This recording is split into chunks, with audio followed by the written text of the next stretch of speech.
Yani bayramlarda o vaxtı Bərdə uşaq vaxtı. Böyle zaten hamı bir yerde papam hakkında o kadar danışmışıq ki. Bəli, hamı bilir ki, papam sənin. Deyirdik ki, oğul, eşitirəm ki, neçə vaxtı gecə saat 1-də zalda gəlsən gecə vaxtı. Niyə? Deyirəm, bayramda ona göre. Olmaz.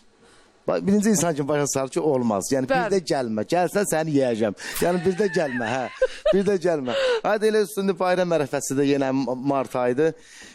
Hamı uşaqlar torba sallayırdılar. Nəsə elə bir torba qıtlığı vardı o vaxtı. Mən də nənəmin bir dənə yeşəkal kotkası var, içində soğanlar yığırdı. Yəni soğan var belə soğan, Bərdə soğan var belə yekənə boyda da, adam başı boyda. Yox, uşaq başı boyda da. Ondan yığırdı. Sən onu götürdüm ki, onu atam cəmaatın qapısına da. Nənəmin kalkotkasına həqiqətən ha. Sonra gördüm mən hamıya qoz fındıq qoyurlar. Valla mən atıram heç mənə qozqan da yox da. Yəni çoxmasa fındıqdan qozdan bir heç onu da qoymurlar. Uşaqlar dedilər ki, ay Fəqan, Allah haqqı sən düz eləmirsən.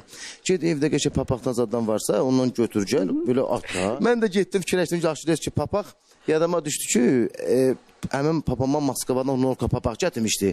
O da məclisdən papam onu sökəlirdi, belə tükuzalı qalxırdı, havası taxardı. Fikirləşdim ki, bəlkə gedim onu götürüm. Lar xan, vallahi getdim onu götürdüm. İzdan evlərində bir qapıya attım, bir şirvan. Təzədən 5-10 dəqiqə getdim, birini attım 5 Məmməd. Sonra o şirvanlıq olan yerə, 10 dənə Məmməd verir. Gəldim bir də attım, təzədən bir də 5 şirvan.